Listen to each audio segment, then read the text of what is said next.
homeostasis, las cosas más básicas. Vamos a hablar de injuria, vamos a terminar hablando de estrés, salud y patologías de estrés, ¿ya? Por lo tanto, el primer término, lo último.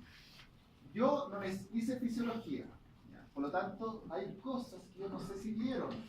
Si algo que no vieron de fisiología, me lo tienen que decir en ese momento porque lo vamos a repasar mucho más, ¿ya? Si usted no maneja la fisiopatología va a quedar cojo. Es mejor que maneje más fisiología que fisiopatología. Faltaba esa base. Las preguntas de la prueba son muchas basadas en fisiología, casi todas.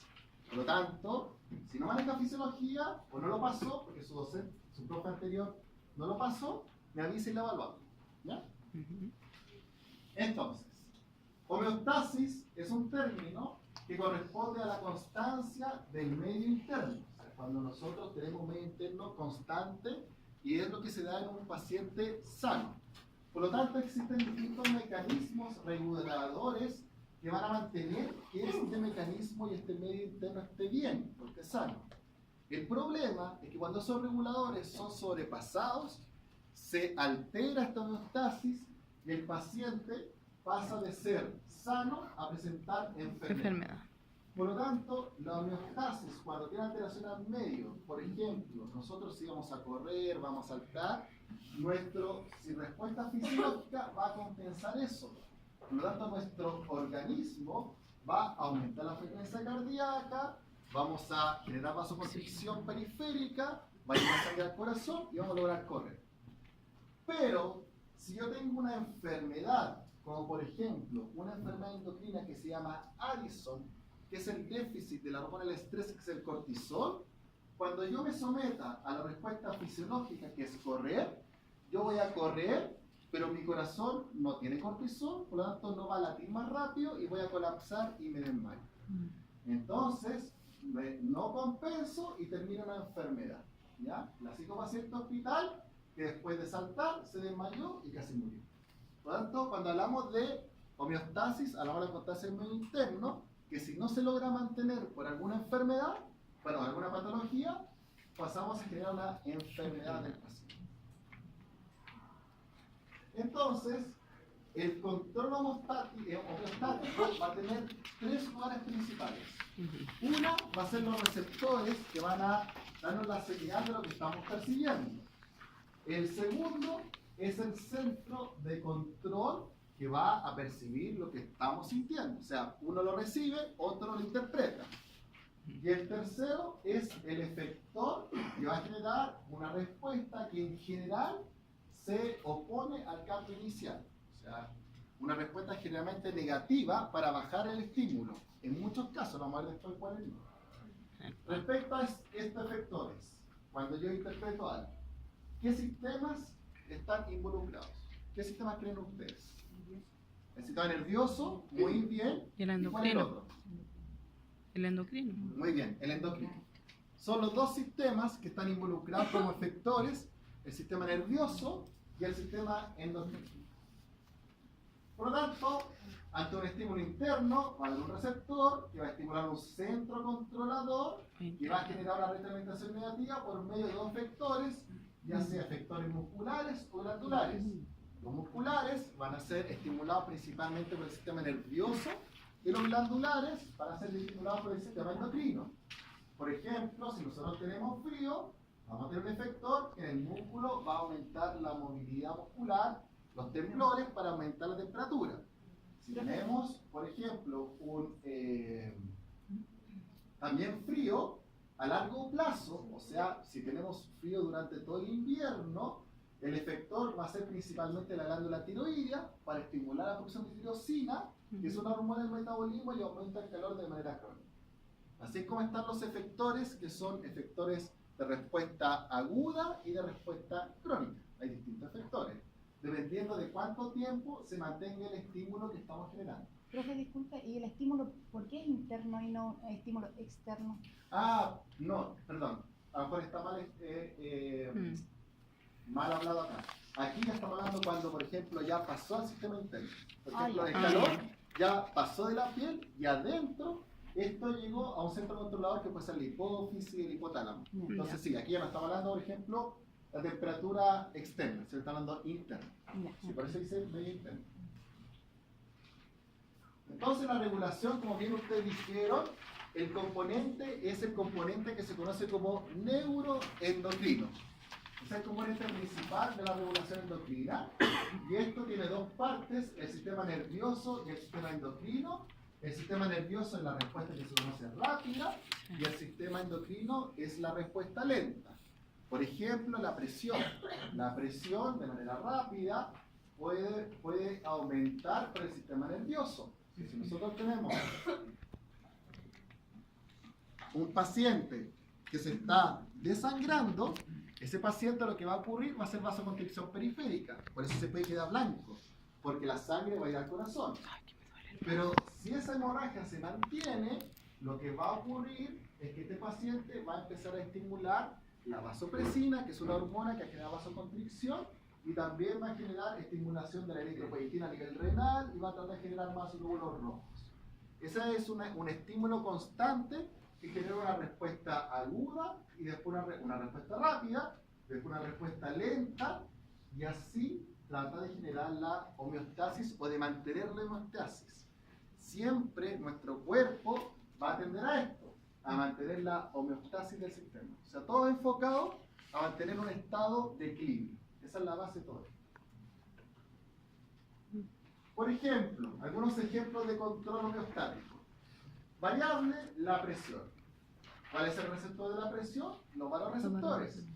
Por ejemplo, recuerden que muchos vasoreceptores los encontramos en la carótida, en la aorta ascendente, en la aorta.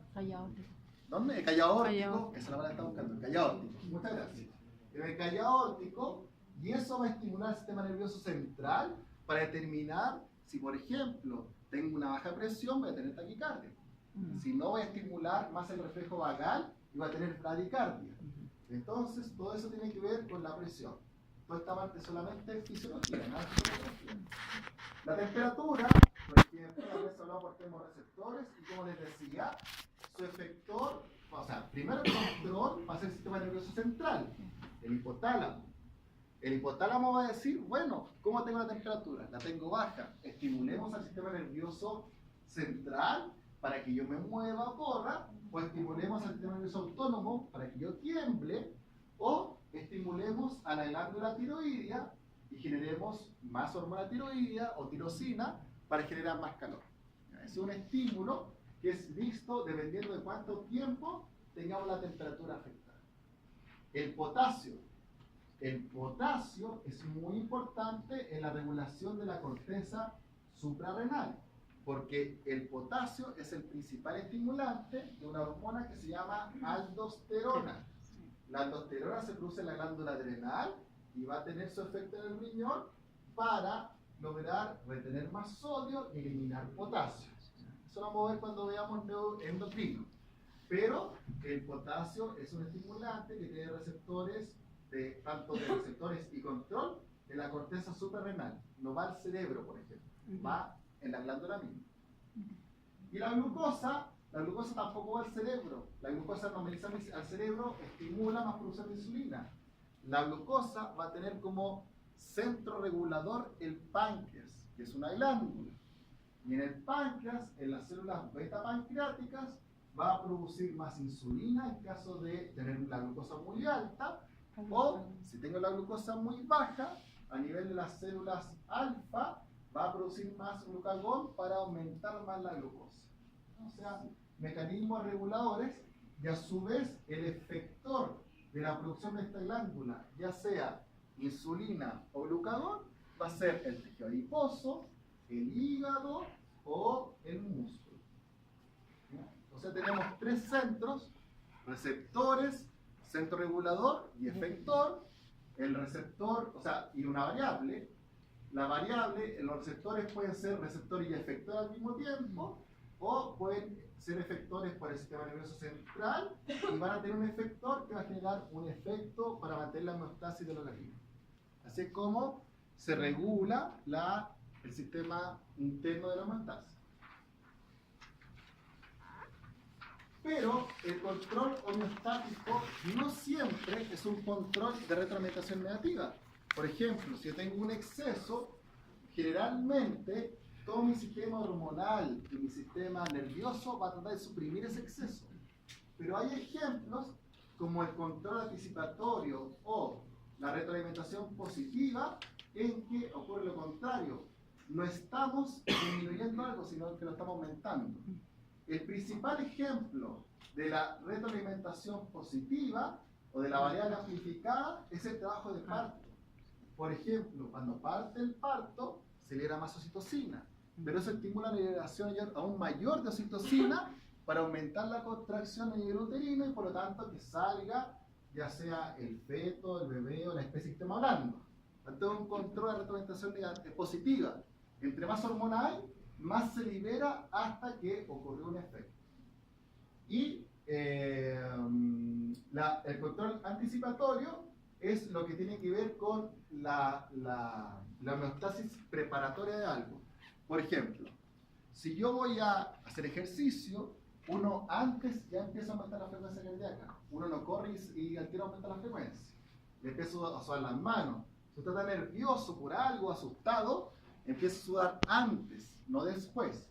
En ese sentido, eso se llama control anticipatorio, ¿ya? Generalmente asociado principalmente a frecuencia cardíaca, cambios en la respiración o cambios en la temperatura. Por lo tanto, ya sabiendo lo que es un control homeostático y saber lo que es la homeostasis, ahora vamos a tener que ver qué es lo que es cuando hablamos de salud y enfermedad, qué significa cada uno. La salud, esta es una definición de la OMS, por lo tanto esta es la que vamos a usar en este curso, es un bienestar tanto físico, mental, social, y no solamente ausencia de enfermedades o afecciones. Eso es un ejemplo muy claro en el hospital. Cuando en el hospital usted está tratando a un paciente, pero ese paciente está orinado, eso ya no es un estado de salud o de bienestar animal. Por lo tanto, ya no estamos cumpliendo con el manejo de la salud del paciente hospitalizado. Si usted, por ejemplo, tiene un maltrato con el paciente cuando lo está revisando, eso tampoco es salud. Por lo tanto, salud es un trato no solo de bienestar médico, fisiológico, sino que también físico, mental y social. Y después cuando al final de la clase hablemos de estrés, vamos a hablar por qué es esa definición. Y la enfermedad es lógicamente una alteración o desviación del estado fisiológico o de la homeostasis y genera principalmente síntomas y algunos signos, ¿ya? Por lo tanto, la enfermedad va a ser cuando la homeostasis se rompió, se quebró y pasó a tener un estado de patología. Entonces, ¿qué es lo que va a generar una enfermedad? Porque una enfermedad, lógicamente, tiene una causa base.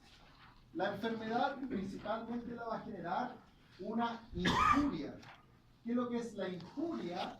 La injuria es un cambio interno o externo que causa algunos cambios que pueden ser transitorios o pueden ser permanentes.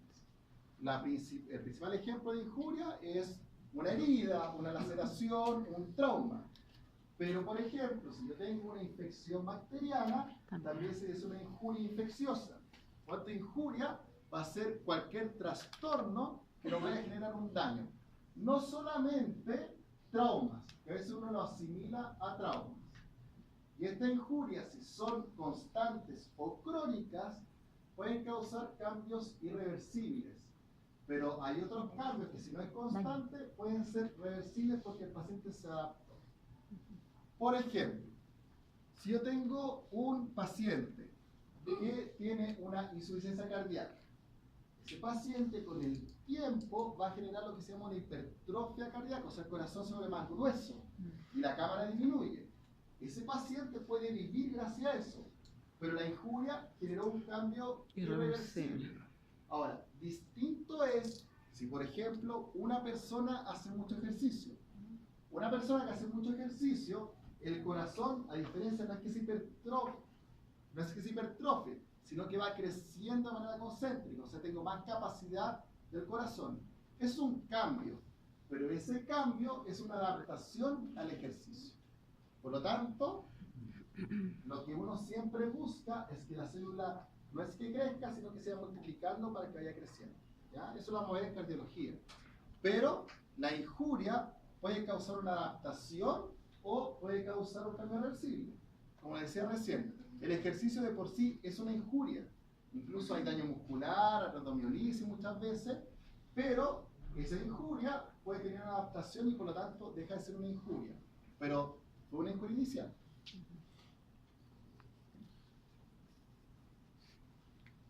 Las causas de injuria, como les decía, pueden ser muchas.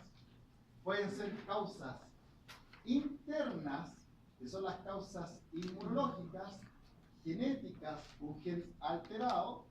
Pueden ser metabólicas, alteraciones endocrinas, por ejemplo, nutricionales, hipocalcemia, hipoalbuminemia, déficit, como decía, alteraciones de colesterol. Todo eso son causas internas.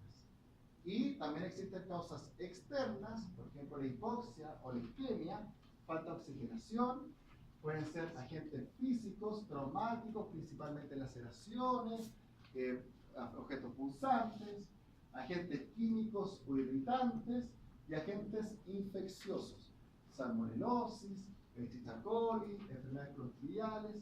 Todo eso son injurias. No solamente, como les decía, un corte, sino que puede ser cualquier cosa que genere un trastorno en la homeostasis del medio interno. Todo eso es una injuria. Acá tienen ejemplos de injuria. La cirugía ya es una injuria. Por lo tanto, uno dice así, una cirugía no es algo patológico. Si lo ven de la estricta definición, la cirugía sí es patológico, están cortando algo que estaba sano. Por lo tanto, la cirugía es una injuria. El traumatismo, quemaduras, enfriamientos, radiaciones ionizantes. ¿Cuándo la van a ver? En los gatos que están haciendo radioioterapia para el hipertiroidismo. ¿Ya? Ahí tienen radiaciones ionizantes. Agentes químicos tóxicos. AINES. Los AINES son los antiinflamatorios no esteroidales.